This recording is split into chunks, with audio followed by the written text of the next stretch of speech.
Добар ден, вие сте на Канал Плюс во 12:30. Почнуваме со најава на делот содржините.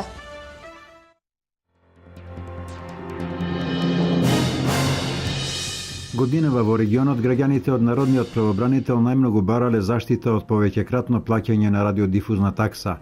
Денес е меѓународен ден на правата на човекот. 11 декември, денот на македонските студенти, денес на Угада се одбележува со студентски приказни и проекција на документарни филмови.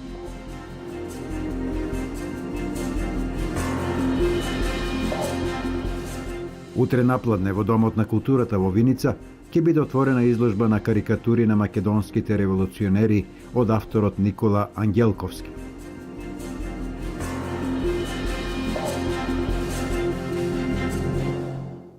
Денот во кој во 1948 година е усвоена повелбата за правата на човекот 10 декември е прогласен за меѓународен ден на човековите права. Македонија ја има усвоено повелбата, а на овој ден се анимираат граѓаните да бараат заштита од институциите за правата кои им припаѓаат со устав и закон. Институцијата Народен правобранител ги штити правата на граѓаните повредени со акти од органите на државната управа, органите на локалната самоуправа и од лицата со јавни овластувања. Ако минатата година беше карактеристика на граѓаните да поднесуваат голем број преставки против работата на извршителите заради блокирање на сметки, оваа година имаме карактеристика на поднесување на голем број преставки за радиодифузната такса.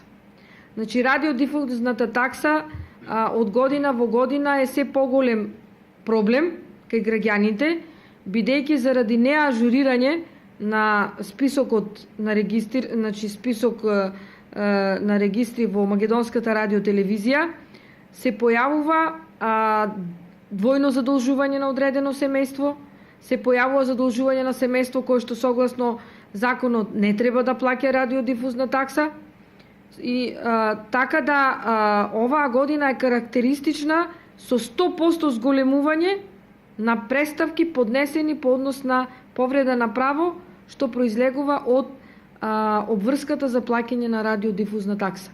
Тука констатираме веднаш повреда на право и согласно законот за народен правобранител укажуваме на македонската радиотелевизија кои членови на тоа семејство треба да бидат избришани од списокот на обврзници, а кој член на семејството треба и понатаму да остане, бидејќи согласно законот едно семејство, една радиодифузна такса. Комисијата во Виница расправа по нацрт буџетот за 2016 година, кој е проектиран на 263.482.000 денари, а ги разгледа и програмите и барањата на спортските клубови и здруженијата. Вкупните приходи на буџетот на општина Виница за 2016 година се планирани на ниво 263.482.000 денари, од кој основниот буџет е проектиран на 108.300.000 денари. За 2016 година се планирани даночни приходи во износ од 49.090.000 денари. Поради отплата на кредитот од Светска банка и позајмицата од републичкиот буџет, општината ќе треба за една година да врати долг од 4 милиони денари. Во структурата на вкупните расходи, капиталните расходи учествуваат со 13,88% или со 36.032.000 денари, кои според проекциите ќе бидат наменети за изградба и реконструкција на улици и тротоари, за системи за водоснабдување и за пречистителни станици. Комисиите со мнозинство гласови ги одобрија програмите кои стасаа до Советот, но за финансиите не се произнесоа. Комисијата за урбанизам денес го усвои нацрт деталниот урбанистички план за блок 2 дел 2 во местото викано Ила, кој зафаќа површина од 19,30 хектари. Се разгледаа извештаите од Центарот за јавно здравје, кои повторно укажуваат на неажурност на надлежните местни заедници со хлорирање на бунарските системи во Драгобраште, Крушево и Пеклани, каде од 9 примероци на вода 6 се неисправни. Дискутабилно беше и барањето од приватна фирма за отстапување на државно земјоделско земјиште и негова пренамена во Градежно, која планира да инвестира и да вработи 120 луѓе. Дел од точките кои се најдоа на дневен ред на комисиите се одложија за утре, заради отсуство на представници, а седницата е утре со почеток од 11 часот. Вчера вечер беа промовирани 3 книги од областа на економијата од доктор Данче Николовска Вратиовска. Економската стабилност низ призмата на финансискиот систем, финансиските институции во генезата и прелевањето на економските кризи и влијанието на финансиските институции врз економската стабилност во Македонија се новите наслови кои се дел од стручната економска литература во државата.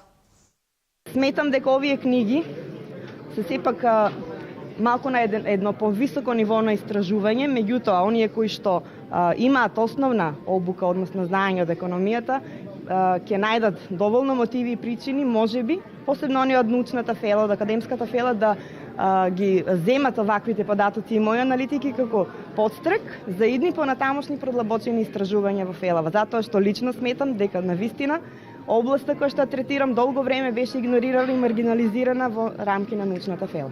Оно што е значајно и битно во овие 3 книги се однесува на финансискиот разработка на финансискиот систем на глобално ниво, меѓутоа и на макроекономско ниво во Република Македонија, и неговото значење е секако давањето на определени насоки кои што ги дава авторот на овие книги во однос на движењето на финансискиот систем во Република Македонија и во однос на влијанието на финансискиот систем врз макроекономската стабилност и понатамошен макроекономски раст и развој во Република Македонија. Граѓанската асоциација МОСТ во рамки на проектот Мобилен парламент во Штип организираше јавна средба на пратеници од третата изборна единица со граѓани и граѓански организации. Тема на средбата беа ромските прашања и проблеми. Пратениците и локалната самоуправа да бидат поблиску до граѓаните е целта на мобилниот парламент што го организира Граѓанската асоциација МОСТ во повеќе општини во земјава. Единствената идеја е да ги споиме граѓаните и институциите, односно да ги доближиме и пратениците, и локалната самоуправа, и владата да бидат заедно со граѓаните, да не остане приказната само за избори да се појават, а потоа никаде да ги нема, така што целта е заедно да разговараме, заеднички да ги решаваме проблемите. Освен невработеноста и образованието, голем проблем за ромската заедница во Штип е и домувањето. Проблеми со ромската популација која веќе 3 години 4 не им е решено стамбеното прашање, се работи за ромите кои што се наоѓаат во старото нервно оделение. И мислам дека треба да се работи на тоа прашање, требаше да им се изградат станови, значи општината даде приоритет на решавање на тој проблем. Добивме зелен сигнал, се доби решение за промена на деталниот урбанистички план. Меѓутоа, за жал, Министерството за транспорт и врски не го одобри проектот со причина дека веќе во Штип имало изградени социјални згради. За проблемите на ромската заедница да почнат да се решаваат, потребни се законски измени. Како представник во законодавниот дом, во моментот сметам дека немаме голема улога да можеме да го решиме тоа, бидејќи јас доаѓам од редовите на опозицијата, меѓутоа тоа не ни го ускратува правото ние да добро законско решение секогаш поднесеме во парламентот, кое што ќе биде во интерес на ромската популација. Има, знаете, многу области каде што може да се делува таму. Областа на образованието, областа на здравството, областа на домувањето, сите оние горли проблеми кои што ги тиштат нашите граѓани од оваа заедница. Граѓанската асоциација МОСТ досега има организирано над 100 средби со граѓаните во земјава на различни теми. Вчера во Штип се одржа 16-та средба од последниот циклус на Мобилен парламент, на кој се зборуваше за проблемите во ромската заедница, на која присуствуваа дел од пратениците од третата изборна единица, советници во општина Штип, представници од локалната самоуправа и граѓани.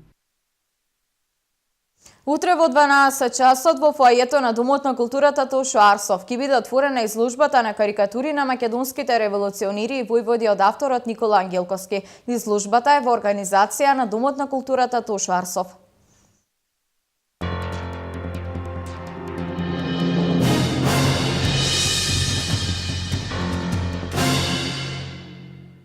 Општина Штип ги повикува граѓаните на Штип и деловните и јавните субјекти да учествуваат во новогодинешното разубавување на градот, украсувајќи ги сопствените објекти и дворови во пресрет на Свети Никола, Нова година и Божик. Заинтересираните може да ги пријават своите декорации кај надлежните во локалната самоуправа.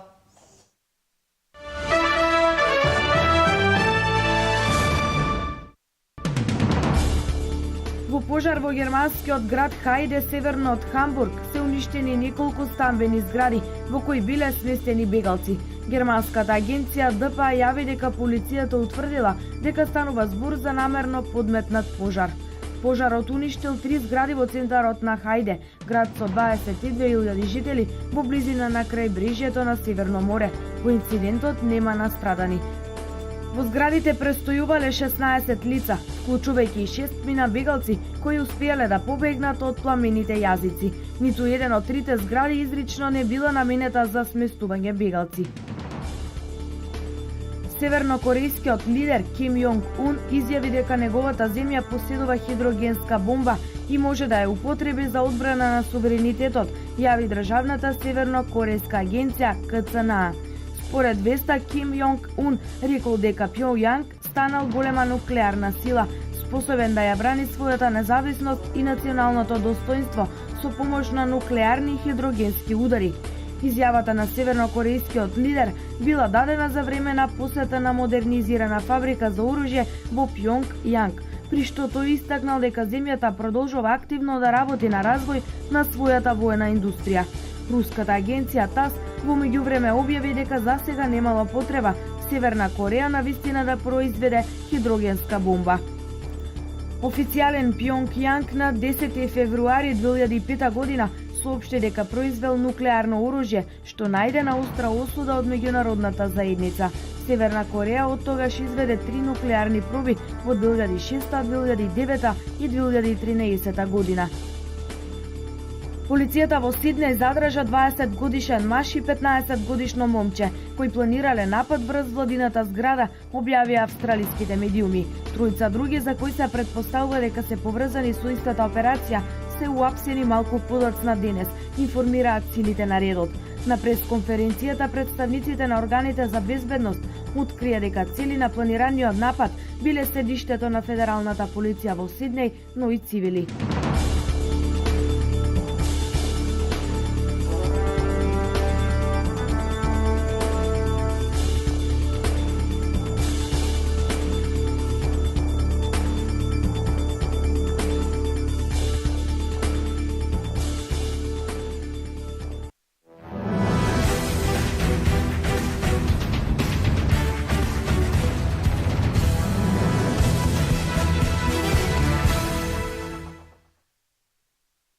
Денес во 13 часот ќе се одигра последното коло во првата македонска фудбалска лига во Македонија.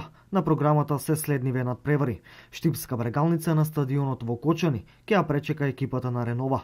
Турново ќе гостува кај Царев двор, а последно пласираната екипа Металург ќе игра кај минатогодишниот освојувач на купот, екипата на Работнички. Шкендија ќе ја пречека екипата на Шкупи и лидерот Вардар на домашен терен ќе игра против фудбалерите на Силекс. Во последното коло нема да има некои промени во однос на конечната табела во есенскиот дел.